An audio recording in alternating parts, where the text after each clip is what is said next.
Thank you to Skidmore College for hosting us, and to the planning committee that organized this Making Democracy Work series under Patty Garrett's leadership. I welcome Carrie Warner here tonight, who's a New York State Assemblywoman. Thank you, Carrie, for coming. Are there any other elected officials here that I missed? Okay. Any candidates? Okay. I'm Patricia Newton, past president of the Saratoga County League of Women Voters. There's so much I want to say tonight in the next few minutes. But what I decided to do was take a page from someone who today may seem to us like a brilliant orator, Admiral Stockdale, Ross Perot's 1992 vice presidential running mate. I'm sure most of you remember the first words we ever heard from his mouth. Who are we and why are we here, to paraphrase his comments. The League of Women Voters is a nonpartisan yet political organization that encourages informed and active participation of citizens in government. It seeks to increase understanding of public policy and to influence it through education and advocacy. In other words, the League is committed to helping our still young nation fulfill its promise of being an inclusive democracy influenced by an informed electorate. Sounds like the subject of a very popular Broadway musical, doesn't it? The League takes positions on issues such as social justice, climate justice, access to health care, immigration reform, workplace equality, and choosing diplomacy over war. But we never endorse candidates or parties, ever. This organization rose out of the suffrage movement when women first declared time's up to those who controlled their lives, their bodies, their property, their earning potential, their voice. It was formed on Valentine's Day in 1920, on the heels of the first wave of feminism, when women declared they should be able to vote too, to be fairly represented, to run for office, to own property, to be granted custody of their own children, to be respected, to earn a living wage, to have a voice, to be equally human. Today, the League has evolved into an organization that advocates for those rights for all Americans, regardless of gender, country of origin, religion, or sexual orientation. With KKK recruitment brochures and white supremacist flags appearing in Saratoga County, we need the League's commitment to an inclusive society and government, now more than ever. We're Americans who still believe in and defend the founding principles of the United States of America, about which we'll learn more tonight. We're here because we're concerned, resolute, angry, hopeful, frustrated, and maybe even disgusted. But we're not afraid, and we won't compromise our democratic ideals and principles despite intimidation and hateful rhetoric. We're here because we've lost brothers, sisters, parents, children, and friends to wars whose stated purpose was liberty, democracy, and freedom.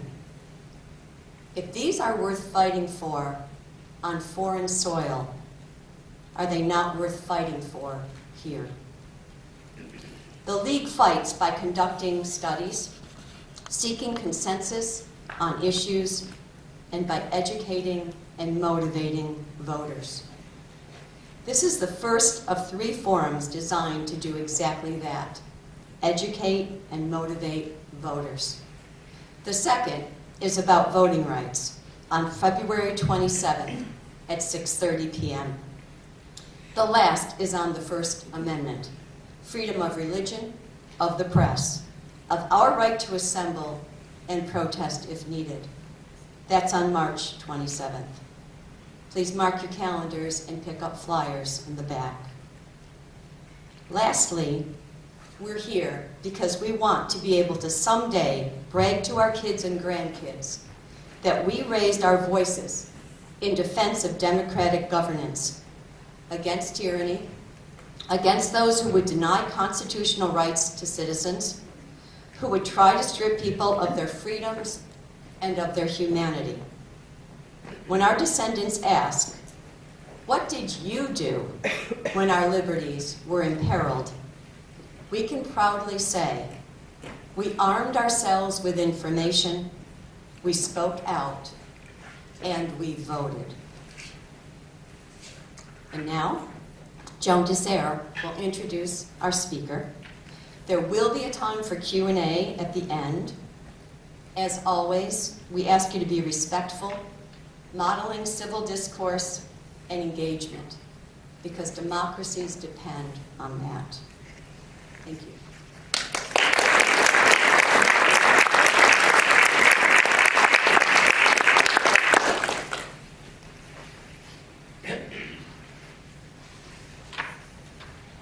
Thanks, Pat, and welcome everyone.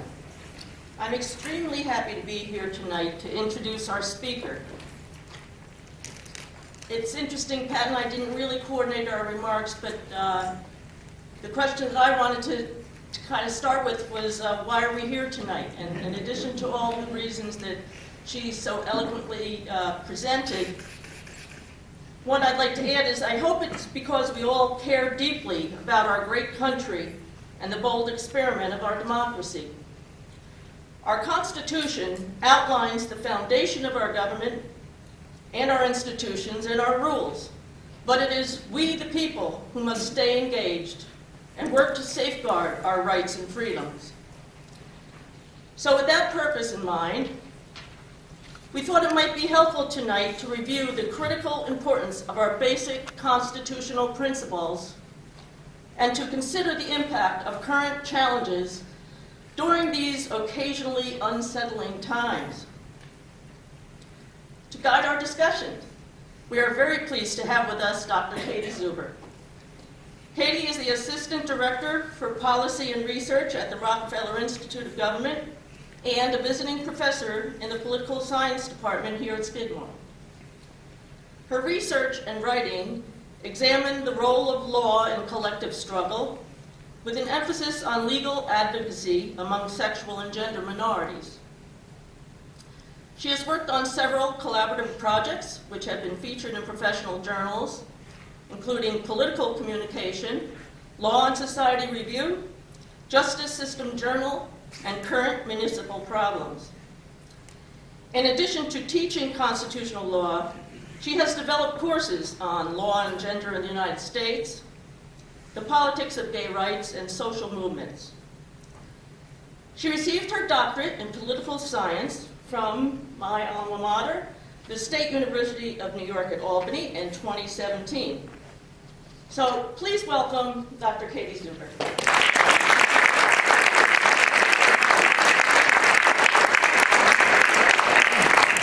Thank you to Joan and Pat for that really great introduction.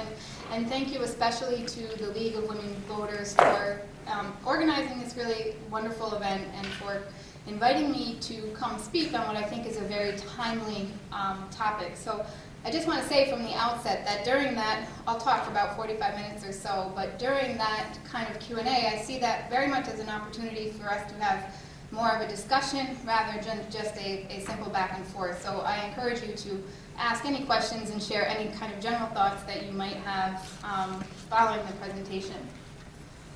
As you can imagine, leading political figures and the newspapers, can you all hear me okay? Okay. Have commented on what you might consider the health of American democracy. And President Barack Obama actually took this as the main subject of his farewell address back in January. And what he said was that in order to make democracy work in the United States, we need a basic sense of solidarity. This idea that despite all of our outward differences, that we are somehow all in this together. So he talked about what he saw as some of the biggest challenges to democracy. He talked about growing economic inequality, persistent racism, which up here in the north we generally tend to think of as a uniquely southern problem, but that is becoming increasingly apparent that that is in fact not the case. But in addition to some of these usual suspects, he talked about a weakening of the values and beliefs that make us who we are as Americans. And he mentioned specifically declining trust in American political institutions and respect for the rule of law, which of course in the United States here is embodied in the Constitution. Democracy, he said, can buckle when we give into fear, and so we must as citizens remain vigilant. Not that the headlines are helping us in this regard.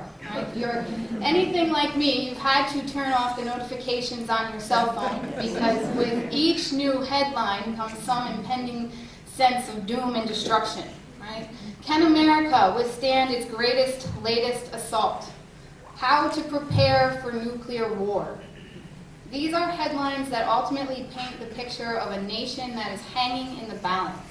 And I think it is precisely for this reason why we are here tonight.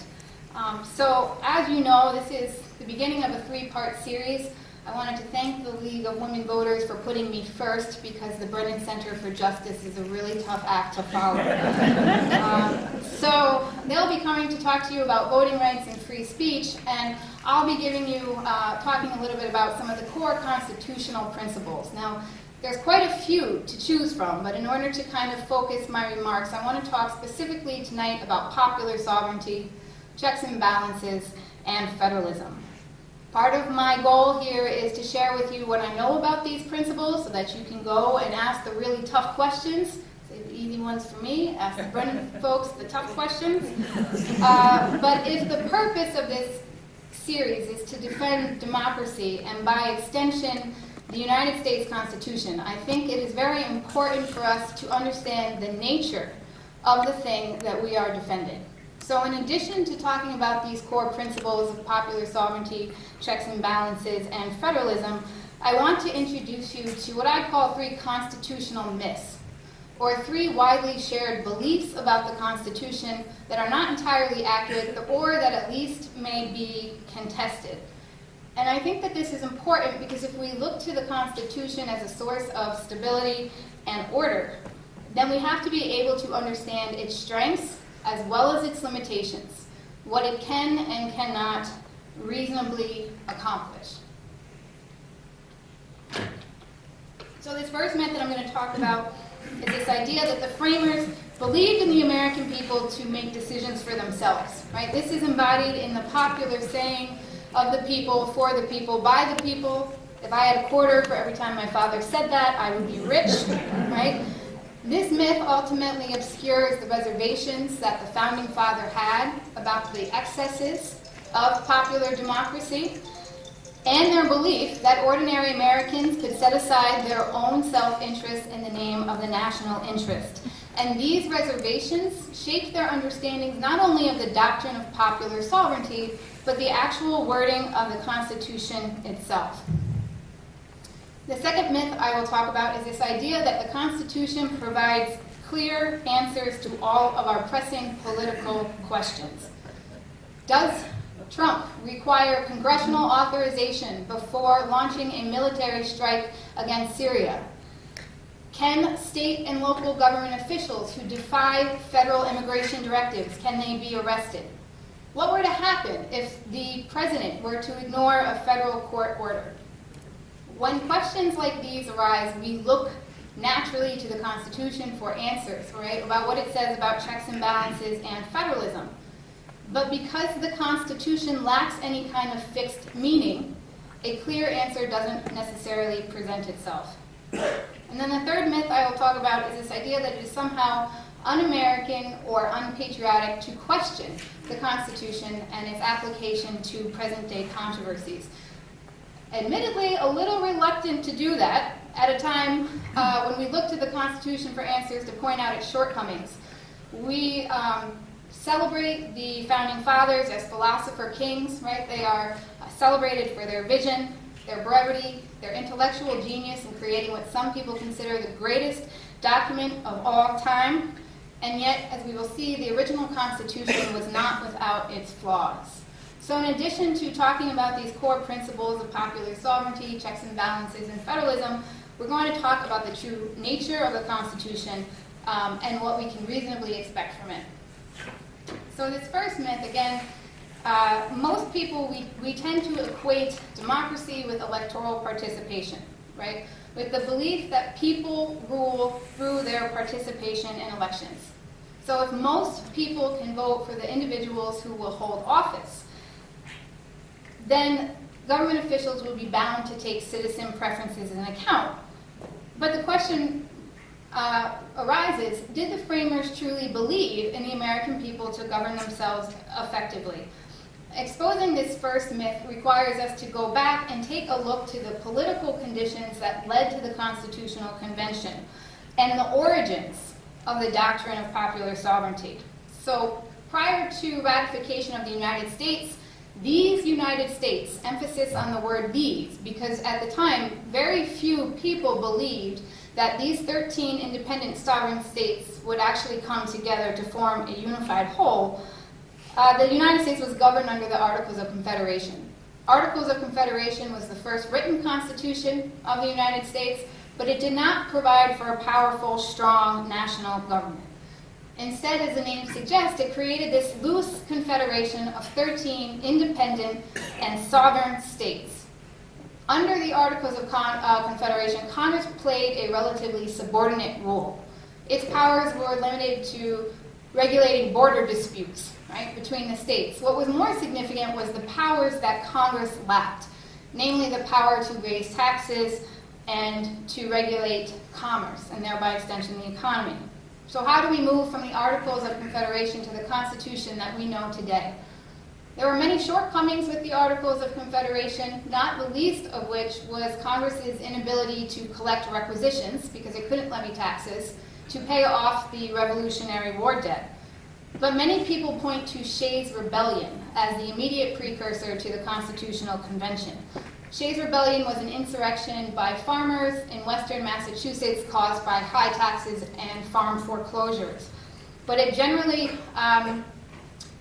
pretty much a disorganized campaign by some desperate farmers, but that aside, it generally alarmed politicians throughout the United States that the Articles of Confederation was on the verge of collapse. So the Constitutional Convention, which is featured here in this slide, met in Philadelphia in the summer of 1787. Much has been written about the framers and who they were, right? Were they philosopher kings under divine guidance? Or were they elitists, just out to protect their property interests? Whatever the answer to that question turns out to be, most scholars would agree that the question of sovereignty, where did it reside? In the independent and sovereign states, as it had under the Articles of Confederation, or under the national government. And it was this question of sovereignty that many people agree was the most difficult challenge facing the delegates. Many of the Federalists, who also may be considered as nationalists, people like John Jay, Alexander Hamilton, James Madison, believed in federal sovereignty, having witnessed the failings of the Articles of Confederation up close and personal. They even went so far as to support a national veto over state laws. But in addition to the failings of the Articles of Confederation, they also recognized that the American people themselves stood as an obstacle to this course of action, because they were inclined to view any faraway national government as a domestic version of Parliament. So the tricky issue for the framers then was not necessarily how to protect property, although that was certainly in the forefront of the minds of many of a framer, but rather how to undercut the doctrine of state sovereignty without losing the support of the American people. Because in the end, it would be the American people who were asked to ratify the Constitution. Their solution to that problem was the doctrine of popular sovereignty. Now, We often point to the preamble of the Constitution as evidence that the framers did in fact trust in the abilities and capacities of the American people. We the people of the United States in order to establish a more perfect union. But popular sovereignty did not arise from a genuine commitment to rule by the people. It was a rather disingenuous formulation on the part of the framers designed to undercut the doctrine of state sovereignty without losing the support of the popular majorities. Why is this history forgotten? My guess is that it is easier to simply recite the opening salvo of the Constitution than it is to read the work of political historians. But this laser beam focus on the preamble obscures other provisions of the original document that were actually designed to insulate government from the American people. And herein lies what the historian Joseph Ellis calls the central paradox of the United States Constitution. The framers understood that any legitimate government had to rest on a popular foundation, and yet popular majorities could not be expected to act responsibly or rationally in the context of governing. So you can see how this plays out in the Constitution, right? First, there's the issue of suffrage. The original Constitution did not guarantee voting rights. Rather, it left those qualifications up to the states, thereby implicitly allowing for the exclusion of all women, which of course nearly 50% of the population today, not to mention African Americans and Native Americans. With respect to the election of the president, the executive power was vested in an individual who was selected by a body of electors, who themselves were selected by the state legislature and unswayed by popular opinion. And the original Constitution also provided for the indirect election of senators who would be appointed by state legislatures every 6 years. So I like to point out to my students that at the time the original document was ratified, the only branch that was directly accountable or elected by the people was in fact the House of Representatives. Now much has changed, but the credit ultimately does not belong to the framers themselves. It belongs to the civil rights and women's rights activists who refused to accept the framers' outdated notion of who we, the people, are. And so several amendments have served to since democratize the Constitution in its original form. I don't need to tell you that we are still living with the Electoral College, but the 15th Amendment extended the rights to suffrage to African American men. The 17th Amendment, which was ratified in 1913, allowed for the direct election of senators. The 19th Amendment, which was ratified in 1920, extended suffrage to all women. And the 26th Amendment reduced the voting age to 18. So that by 1971, when the 26th Amendment was enacted, in theory at least, all but the youngest of citizens had access to the ballot. And this brings us to one of the most pressing political issues of our time, and that's voting rights. So again, in theory, in a democracy, citizens exercise power by voting, but there are numerous obstacles to the realization of this ideal. And these obstacles can ultimately be divided into what has been called first-generation and second-generation barriers to the ballot. First-generation barriers were direct attempts to block access to the ballot. These included things like literacy tests, poll taxes, and grandfather clauses, which a grandfather clause basically exempts you from a literacy test if your presumably white grandfather could vote at the time of the Civil War. Now somebody will say, I thought you just said that the 15th Amendment extended the franchise to African American men. These discriminatory vices were race neutral on their face. So their wording did not come into direct conflict with the 15th Amendment, even though they were administered in a relatively discriminatory fashion. Now, the 1965 Voting Rights Act set out to put an end to this, and it did a couple of things. It imposed a nationwide ban on literacy tests. It authorized the national government to sue any state or local government known to discriminate in its elections. And finally, it required any state with a history of discrimination, and those states were identified using a particular coverage formula to obtain federal preclearance. or federal approval before making any changes to their election laws, with the understanding that the federal government would block any changes that had a discriminatory impact or intent.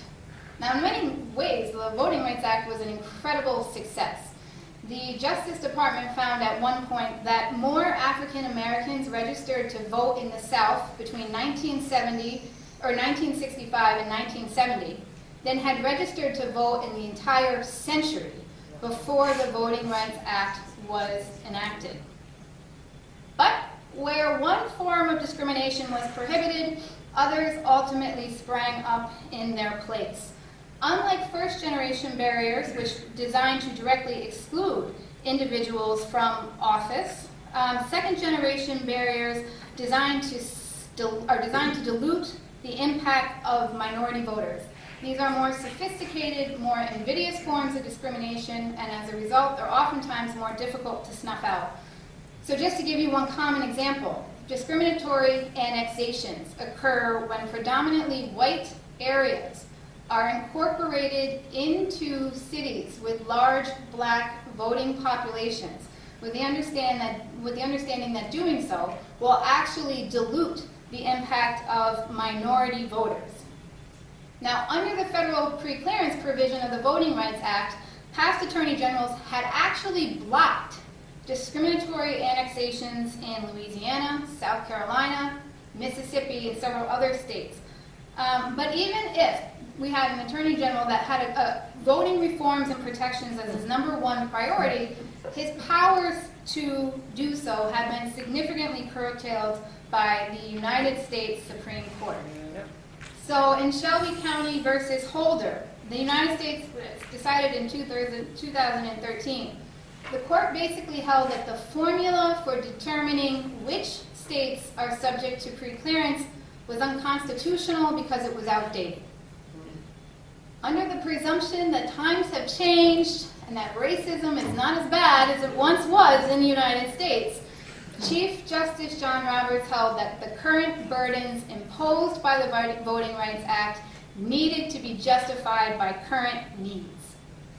And the effect of this decision was not only to invalidate the coverage formula of the Voting Rights Act, but to make it easier for states to put restrictive voting laws in place. So this is my shout out to the people at the Brennan Center. This trend of enacting laws making it harder to vote dates back to 2010, if not earlier. But Shelby County versus Holder really opens the floodgate. So that in 2016, there are over 15 states that faced new voting restrictions during a presidential election that had never before been in place. Many of these states passed voter ID laws: Alabama, Mississippi, New Hampshire, Rhode Island, so on and so forth. Right? The common response, well, how hard is it to get a government ID? Said the guy in the back with his New York State driver's license in his pocket, right? A 2006 survey commissioned by the Brennan Center found that nearly 11% of all Americans, which literally translates into millions of Americans, lacks a valid current photo ID. And among African Americans, that number is as high as 1 in 4. Other states, including Ohio and Nebraska, have implemented early voting cuts. Kansas passed a law requiring voters at the time of registration to present proof of citizenship, which means you have to show up with your birth certificate or your passport. My personal favorite, Arizona made it a felony to submit somebody else's mail-in ballot even with their permission. And southern states from Arizona to North Carolina have closed more than 800 polling stations since Shelby County versus Holder was decided.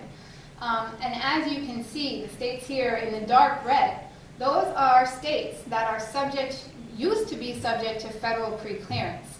So the likelihood, if Shelby County had not been decided, or if it had been decided the other way, it is likely that these laws would not have been in place at the time of the 2016 presidential election.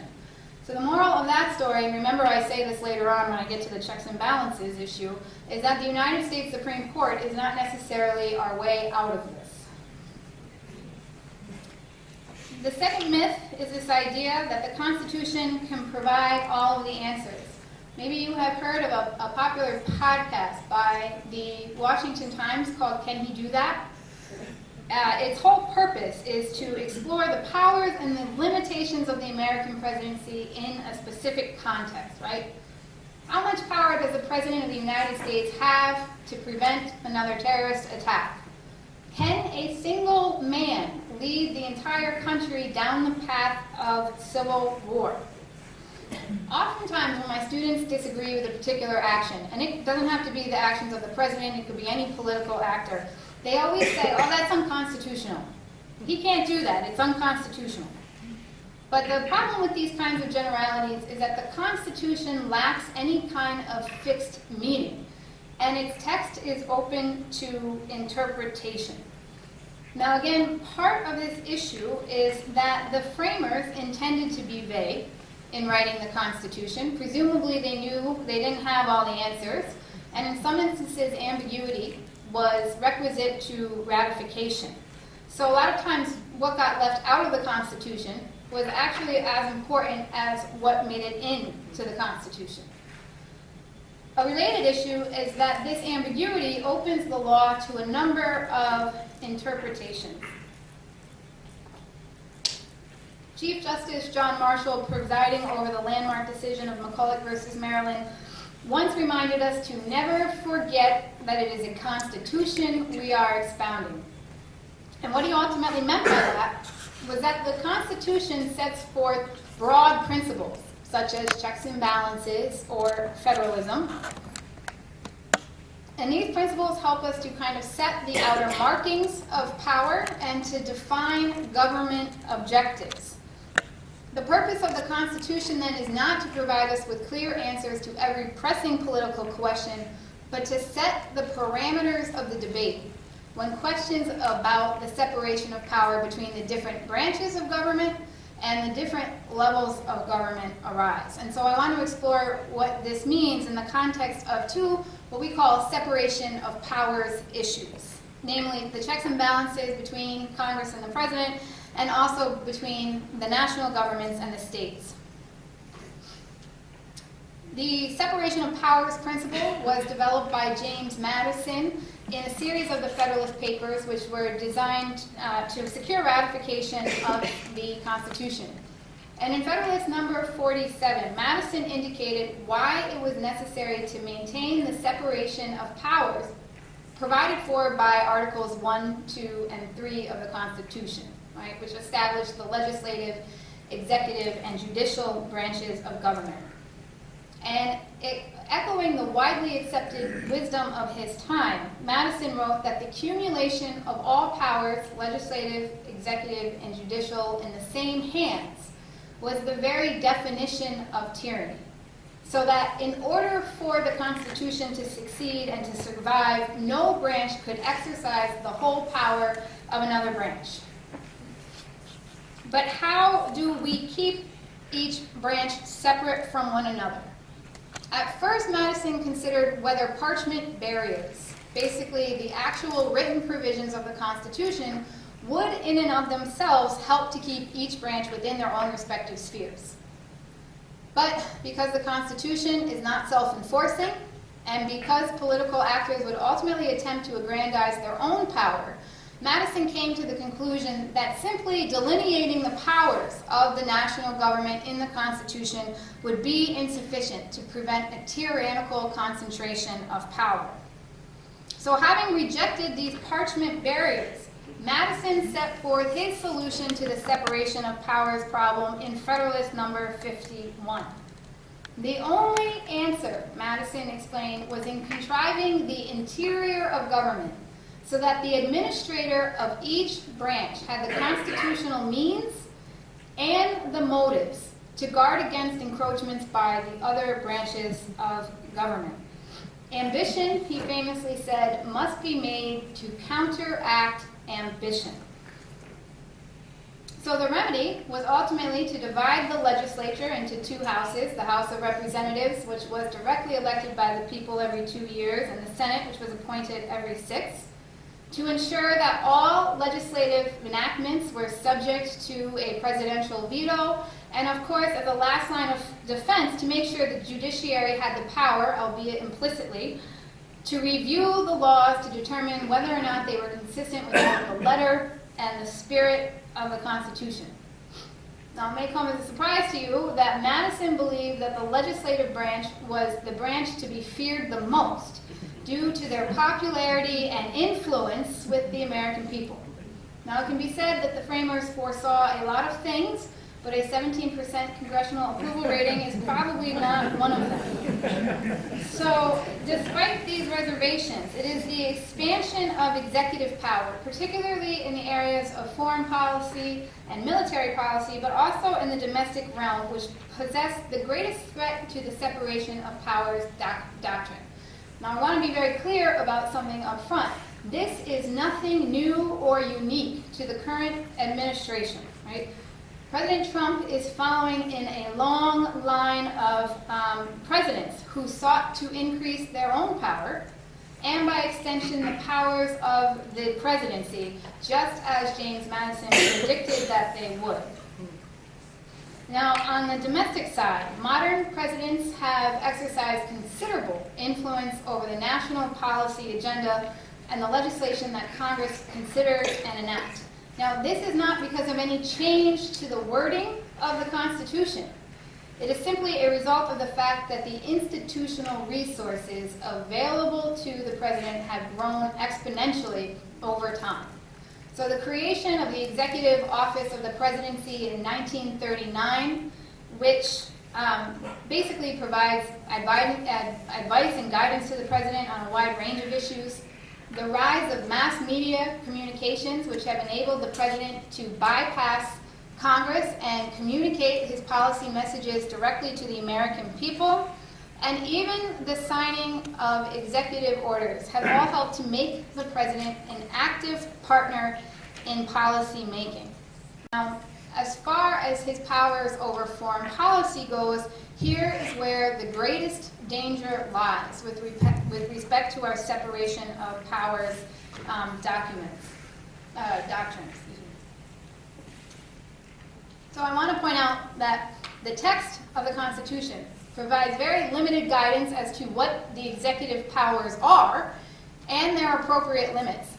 Unlike Article 1, which establishes Congress and clearly lists and enumerates the specific powers of Congress, Article 2 simply vests the executive authority in the President of the United States and names him as Commander-in-Chief, without explicitly outlining those powers and what they entail.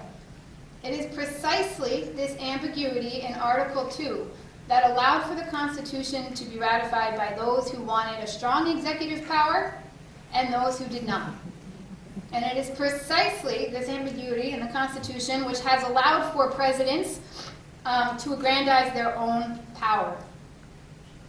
Now, with respect to war making, it is clear that the framers intended to divide control over the military, in part by giving Congress not only the power to declare war, but also the power to raise and support armies and to appropriate funds, right? And then giving the President of the United States the power to wage war as Commander-in-Chief.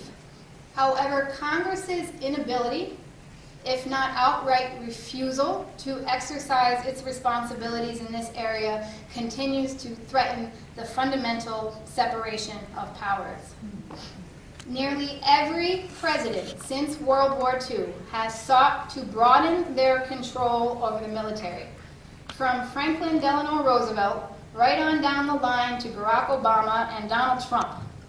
They have interpreted their constitutional role as Commander-in-Chief as a justification for the use of military force, resulting in numerous armed conflicts undertaken by the President of the United States without formal authorization from Congress. So since 1945, this has included major wars like Korea, Vietnam, Afghanistan, and Iraq, as well as smaller military actions, regime changes, and special operations in the Dominican Republic, Grenada, Haiti, Libya, Nicaragua, and countless other countries. Now, for a long time, Congress was willing to toe the line and acquiesce, in large part because they didn't want to have the unwelcome task of going up against a popular president during a time of conflict or crisis. This began to change in the early 1970s as public disaffection with the war on Vietnam spread. So in 1973, Congress passed the War Powers Act in order to reassert its authority and its presence in the area of military policy.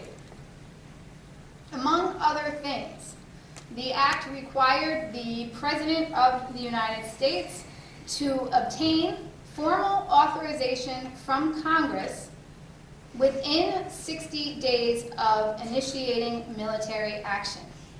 Now, some presidents have complied with the War Powers Resolution in a formal sense, but many have ignored its provisions on the ground that it is an unconstitutional infringement on their powers as Commander-in-Chief. And the 2001 authorization for the use of military force is a perfect case in point. Now, consistent with the War Powers Act, Congress passed a resolution authorizing the president, then President George W. Bush, to take military action immediately following the 9/11 terrorist attack. The wording of the 2001 AUMF in particular is incredibly broad, and that it gives the President of the United States the authority to use force against any individual, organization, or nation involved in the planning or carrying out of the attacks. It is unprecedented in that most other AUMFs were directed at nation states. So what is the significance of that? Because when you go to war against another country, it's relatively easy to discern when that war ends, namely when the other government has surrendered or that nation state ceased to exist. But with the 2001 AUMF, again, because it authorizes the president to use force not only against other countries, but against individuals and organizations, it's much more difficult to draw the line on where or when. Hence why both Presidents Barack Obama and Donald Trump have cited existing authorizations for the use of military force to justify military strikes not only against countries like Syria, but against organizations like ISIS. Now, interesting because Obama actually invited Congress to sign a new AUMF. He even wrote the damn thing for them, right? But they decided not to take action. But Obama didn't believe that a new authorization for the use of military force was necessary to carry out drone strikes in Pakistan, Afghanistan, Yemen, and Libya. Nor did Donald Trump when he carried out a military strike against a Syrian airbase. Now, if you find all of this mildly disconcerting, rest assured that unilateral executive authority is only as great as the other branches of government allow it to be. With Congress, that's obviously not saying much. Congress has on numerous occasions taken up the question of whether or not to enact or replace the authorization of military force. They have failed to take decisive action in this regard. Some people say it's political and that no member of Congress wants to risk being put in the position of having prevented the president from preventing future terrorist attacks. And others say that it is institutional in the sense that collective action dilemmas in a highly polarized, highly partisan era make it almost impossible for Congress to take any kind of meaningful action to reassert its institutional prerogatives in this particular area of the law.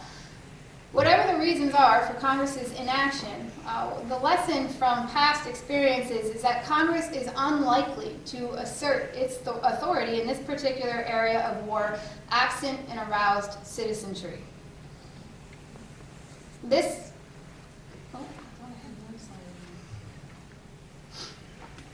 ultimately leaves the judiciary as the last line of defense against what Arthur Schlesinger once called the imperial presidency. Judicial challenges to unilateral executive action, particularly during times of war, are relatively rare, in large part because the judiciary is dependent on the president to actually enforce its decisions. Despite that kind of institutional connection between those two branches, the Supreme Court has been increasingly willing to push back against some Bush-era anti-terror policies. So in Hamdi versus Rumsfeld, which was decided in 2004, the Supreme Court recognized the government's ability to detain enemy combatants. But what they argued in that particular case is that the detainees had to have the ability to challenge their enemy combatant status before an impartial tribunal. Now, the Bush administration responded by creating military tribunals to oversee the status of these detainees, but those were declared as unconstitutional in the decision of Hamdan versus Rumsfeld, which came down in 2006. And then finally, in 2008, the Supreme Court finally extended these rulings to suggest that all detainees, regardless of their national origins, were guaranteed habeas corpus rights that would allow them to challenge their enemy combatant status in a court of law. Now, many people see these three cases as evidence of the court's willingness to try and reestablish this appropriate balance of power between Congress and the president, with the idea that the Constitution does not write the president a blank check in the area of foreign and military policy. But what the court does is ultimately going to be contingent on popular support, not only for the war, but also for the president. So the literature in political science suggests that courts are significantly more likely to rule against an unpopular president and an unpopular war than one who enjoys a strong reservoir of support. Again, this is an institutional legitimacy question for the court because it is in effect dependent on Congress or on the president to implement its decisions. And you can see that pattern even play out in these particular cases. Again, the court's willingness to push back against some of these anti-terror policies basically had an inverse relationship with popular support, not only for the war in Iraq, but also for President Bush more generally.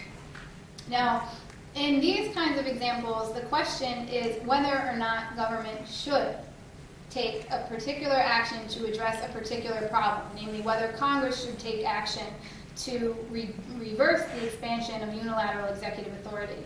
But in American politics, due to the federal nature of our Constitution, there is always a second question over which level of government should have the authority to take action, right? Should we leave the issue of abortion to the states?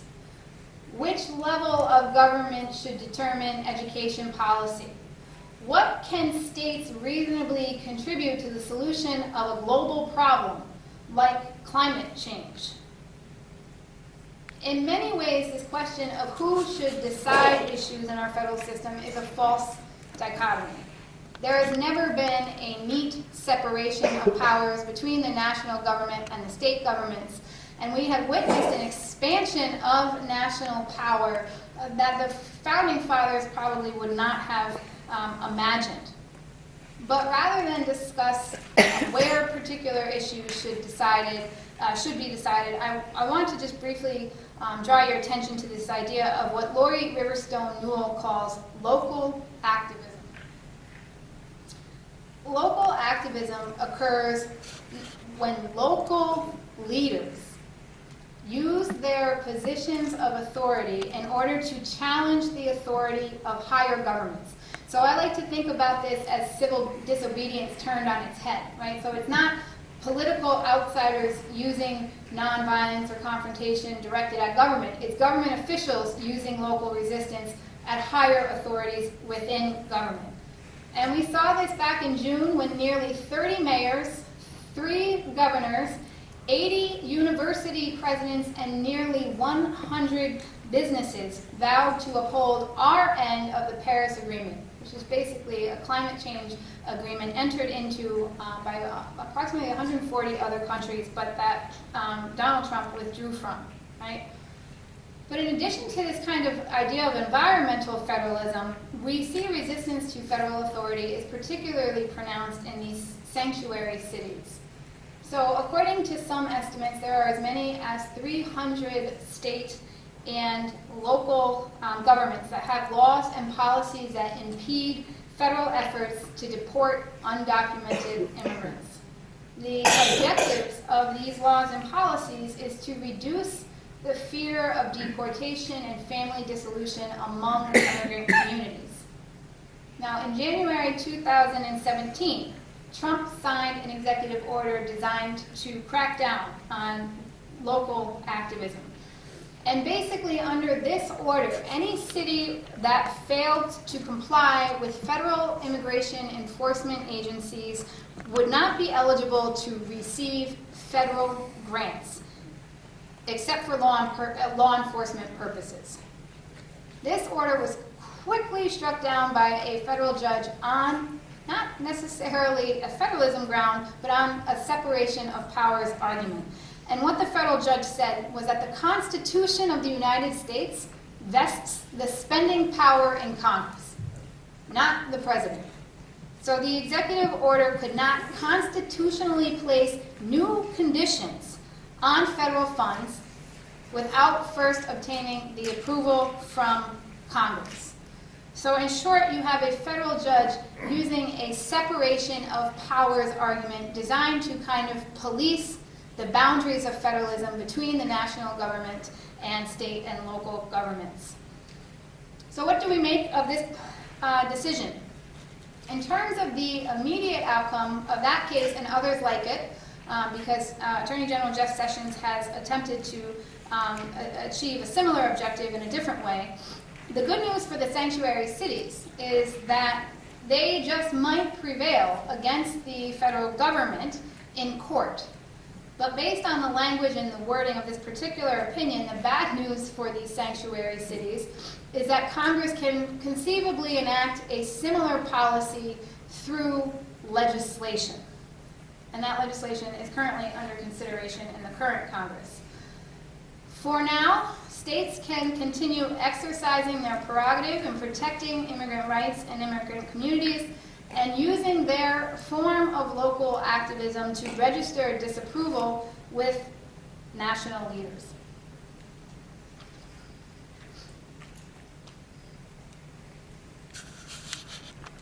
So, in concluding, I want to briefly turn to this third and final myth. This idea that it is somehow un-American or unpatriotic to question or to critique the Constitution. In 1987, Thurgood Marshall was invited to give a speech as part of the Constitutional Bicentennial Celebration, basically the 200th anniversary of the signing of the Constitution. Thurgood Marshall was the first African American to be appointed to the United States Supreme Court, and he was a famous civil rights attorney who argued cases such as Brown versus Board of Ed before the United States Supreme Court. As the New York Times observed back then, Thurgood Marshall was the only prominent political figure to take a critical view of the celebration. Others praised the Constitution as the best thing of its kind that was ever put together. Those were the words of Chief Justice Warren Burger. But Marshall warned that this celebration at the bicentennial mark would oversimplify and overlook the suffering, the struggle, and the sacrifice that have been instrumental to our achievements as a nation, right? Here is a document that in its original formulation not only protected the right to engage in the slave trade, but counted African American men and women as 3/5 of a person. So as Marshall observed at the bicentennial, it took a bloody civil war, several amendments to the original document, and momentous social change and transformation to attain the system of constitutional government and respect through human rights that we hold fundamental to today.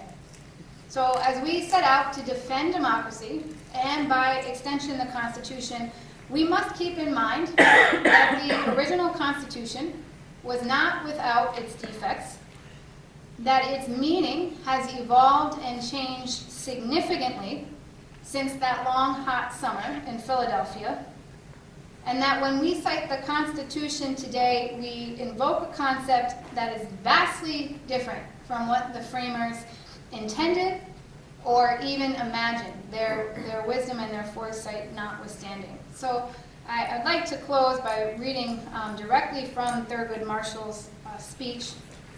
When focusing on the events which took place in Philadelphia 2 centuries ago, we must be careful not to overlook the momentous events which followed and thereby lose our proper sense of perspective. If we seek instead a sensitive understanding of the Constitution's inherent defects and its promising evolution through 200 years of history, the celebration of the miracle at Philadelphia will, in my view, be a far more meaningful and humbling experience. We will see that the true miracle was not the birth of the Constitution, but its life, a life nurtured through 2 turbulent centuries of our own making, and a life embodying much good fortune that was not. Thank you very much.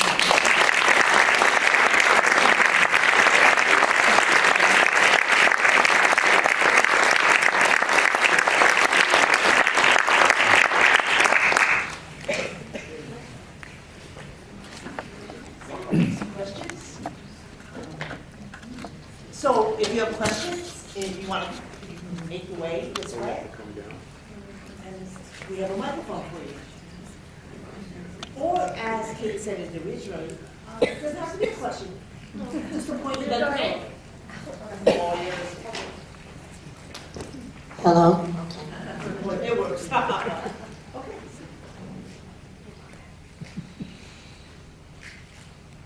Could you elaborate on descriptors often applied to Supreme Court justices?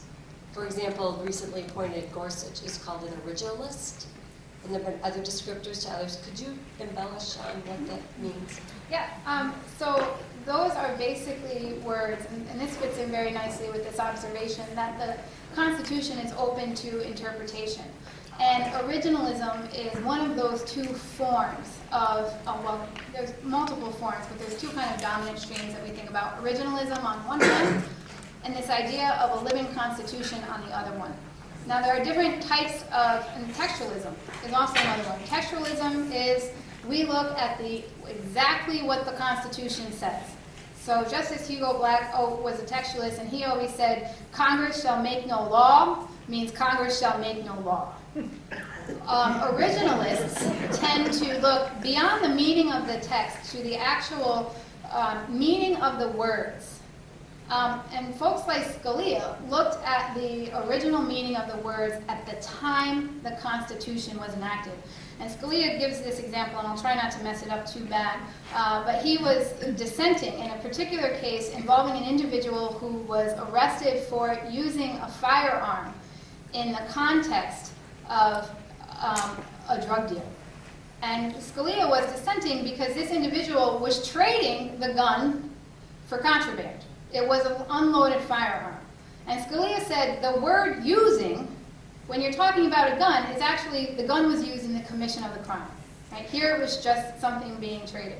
He said, if I ask you, is your grandfather using a cane? I don't imagine that it's hanging over the mantle, right? So originalism looks at the original meaning of the words at the time the Constitution was enacted. Other people, Kennedy kind of deals in this idea of originalism, but he doesn't necessarily confine himself to the original meaning of the words at the time of ratification, but thinking about how the meaning of words has changed and developed over time. And then there are other justices who adhere to this notion of a living constitution. The idea that the meaning of the Constitution changes with the political times and context. So interpreting the various provisions and text of the Constitution in light of our changing values and beliefs. as the American people. And as you can imagine, this is part of the reason why there is no clear answer to a constitutional question, because there's as many ways to interpret the Constitution as there are judges, depending on what their particular philosophy is when they are presiding over the case. So whether or not they view themselves as a textualist, a strict originalist, or a living constitutionalist, they may all come to very different conclusions when presented with the same question.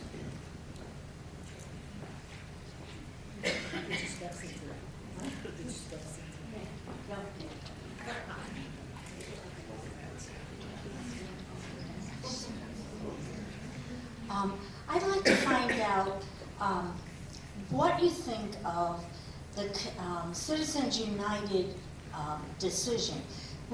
I don't think that was an original thought of what a person was, but I'd like to hear how you think that was decided. Good question. So one important thing to know about Citizens United is ultimately its precursor, which was Buckley versus Vallejo, which was decided in the early 1970s. And Buckley versus Vallejo ultimately got us in the mess that we find ourselves in now with campaign finance reform, because it was, in fact, Buckley versus Vallejo which ruled that the spending of money constitutes speech that is protected by the First Amendment. So it is Buckley versus Vallejo which then kind of opens the gates to Citizens United, which invokes this doctrine of corporate personhood. This idea that corporations somehow exercise the same rights and responsibilities as the American people, and that their rights are protected as well. On one hand, the justices make a convincing argument in the majority of both of those decisions that the dissemination of political information costs money. And so in a lot of ways, the spending your speech is contingent on the amount of money that you spend. On the other hand, I don't know how many of the framers would actually go along with this idea that corporations do in fact have rights.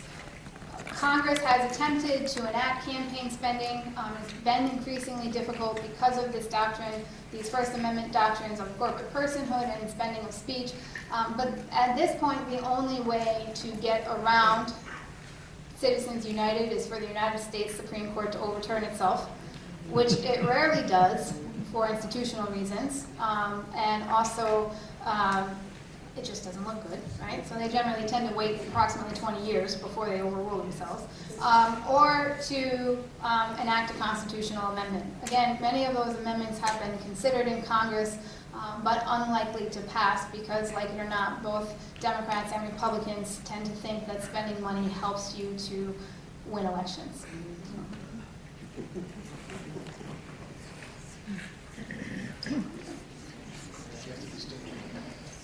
When you first started, you talked about the Articles of Confederation and the fierce discussions that states had regarding protecting their sovereignty. It seems to me that when you look at what's happening today, the nation of California with Jerry Brown, some of the things that are going on in our own state with tax actions that are intended to neutralize some of the effects of the new tax bill that was passed recently.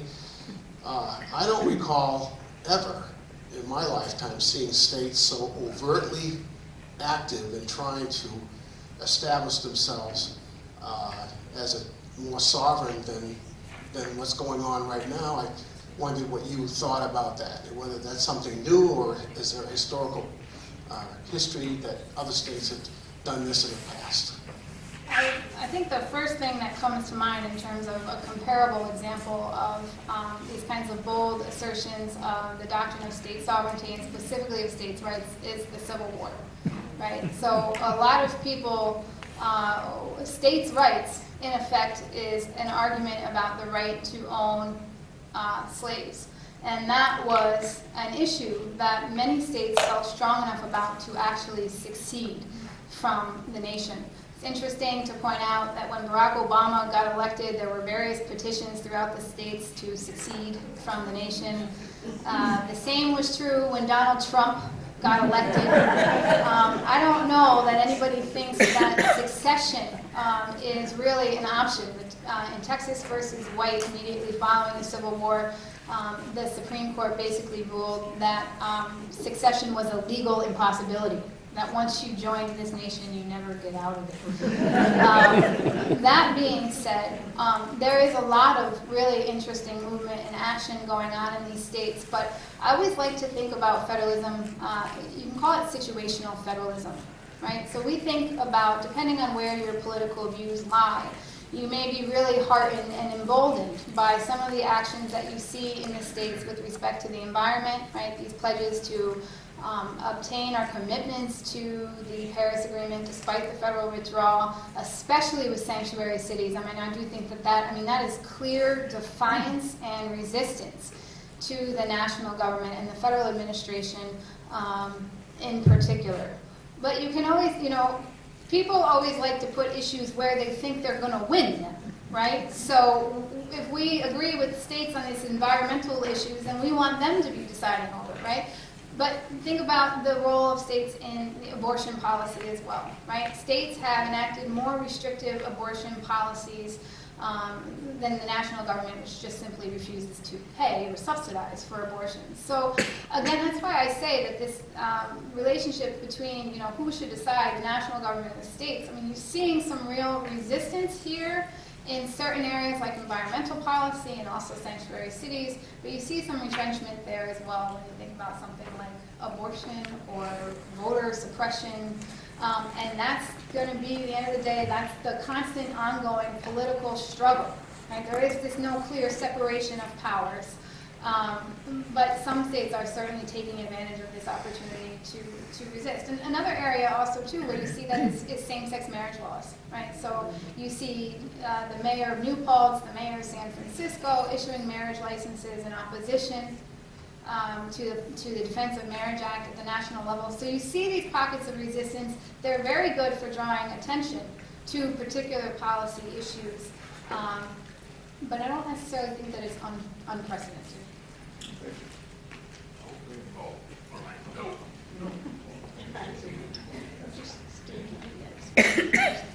Stand on the X. It's a lot of pressure. So, you seem passionate when you're talking about the sanctuary stuff in the cities and the states, and myself as well. But my question is, do you envision, states feeling so passionately about this that they say, we're going to neutralize ICE agents when they come in because it's a violation of our state? Could you see something like that happen? Or has it happened? And by neutralize, I don't mean kill. I was going to say, what's No, the no killing, but, neutralizing by just coming in with maybe local or state law enforcement and saying, you guys are leaving, here's the door, and we're going to take you. I don't know that it would come down to a physical altercation. Right now, they're kind of hampering down on communications, right? Limiting access to jails where federal officials are attempting to go in to determine whether or not a particular prisoner. So they're kind of cutting down lines of communication. To my knowledge, I don't think it has come to a physical altercation in that regard, but there's these kinds of more subtle forms of resistance. Again, Donald Trump and the Attorney General Jeff Sessions have attempted to find ways to ensure compliance by cutting off federal funds. Right? So if you want your federal dollars, then you need to comply, cooperate, and communicate with ICE agents and other federal immigration officials. There is this question about whether or not, depending on how far their resistance goes, both of those attempts by Jeff Sessions and Donald Trump are tied up in the courts right now. Some have come out and said that these state and local lawmakers should be arrested because they are breaking federal law. And there is a doctrine coming out of some earlier Supreme Court cases. It's called the non-commandeering doctrine, which means that state and local officials cannot be commandeered to enforce federal policies or federal regulations. My guess would be that this issue will just end up getting tied up in the courts before it comes down to any kind of neutralization. Although, I mean, I wouldn't necessarily... Well, if you really believe in states' rights, you got to stand up for it, right? Yeah, but again, that cuts both ways. And so you could potentially be setting some dangerous precedences here in terms of the conflict between the national government and the state governments, absolutely. I think you were next, and then Cool, I thought for a second there wasn't going to end. My question has to do with some present-day activity that Congress having passed a law with respect to some sanctions relative to Russia. The administration currently is feeling it doesn't need to be done, yet this was legislation, this was signed by this administration, executive branch. Does it have to go to then the judicial branch? Does Congress take it to the judicial branch? Does a citizen? How would this advance for resolution other than the stalemate that seems to be? So ultimately, again, this whole separation of powers issue is not just about you have separate institutions, but you have separate institutions sharing power. So they are not hermetically sealed from one another. So ultimately, Congress is as dependent on the President of the United States to enforce and carry out its legislation, as the United States Supreme Court is dependent on the President to actually enforce its decisions. So with a particular issue like that, if the President just doesn't carry out a particular initiative, that may be within his prerogatives as the chief executive of the United States. I would imagine, again, it would all depend on the particular sanction and who is directly impacted and who is directly offended. But that issue may as well. But you reference that as an initiative.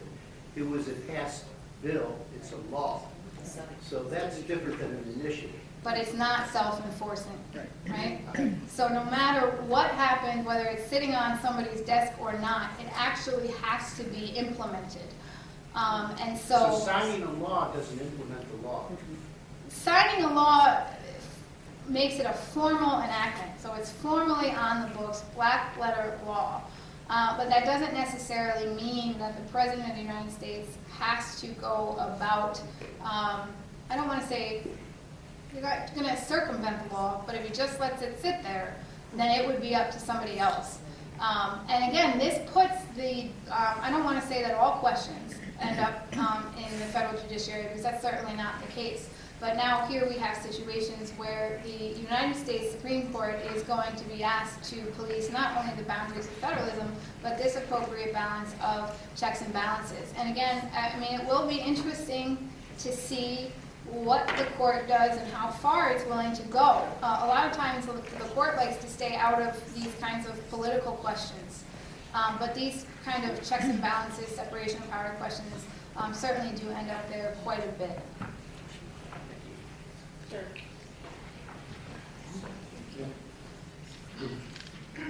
So I have a comment and then a question. It's kind of weird to me that probably the most important Supreme Court decision in terms of the welfare and safety of the American people is based on a comma in the Second Amendment. You know, whatever those words are. The well-regulated militia being necessary to defend, comma, the right of it. So, I think it was Scalia who said that if that comma hadn't been there, maybe he might have voted differently in